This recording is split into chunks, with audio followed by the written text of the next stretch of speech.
How to Stop Time by Matt Haig is one of the novels that he's written, one of his fiction novels. I've been trying to read all of them before the release of this new book, The Midnight Library.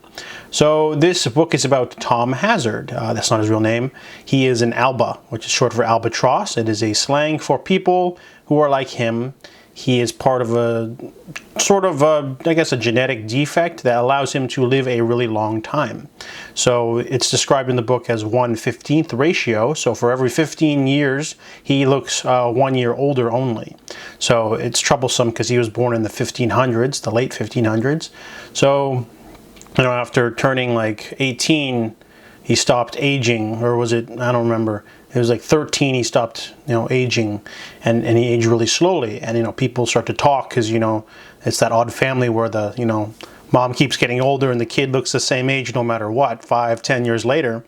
So as an Alba, Tom, has a very tumultuous childhood, which is explained in flashbacks. And then they're also focusing on the main story in modern day. He's part of the Albatross Society. And Hendrik is like a sort of boss man who runs this society that is able to allow him to change lives. Their whole,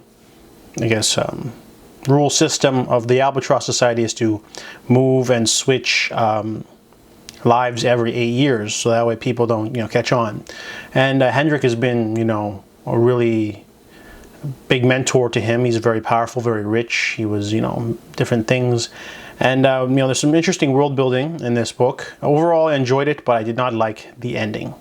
The ending is very rushed. I think the book's a little over 300 pages. When I was getting close to the end there, I was like, oh man, there's not going to be enough time to, wrap up everything. And then the book just quickly, gives you whiplash because you're already trying to, wrap up all these storylines, and they do it within, 30, 40 pages. And I'm like, whoa. And then just everything sort of ties up way too neatly. It reminded me of the ending of The Radleys. The Radleys did the same thing. I was there for the ride, but that last act just kind of it doesn't feel right. It feels very rushed. This book definitely felt really rushed. And I enjoyed everything about it, though. I really liked there's a sense of theme of loneliness in there and depression, because Albas live very separate from other people because they are special, and there are people after them, and there are people that are, they don't understand it, so they, hurt what they don't understand.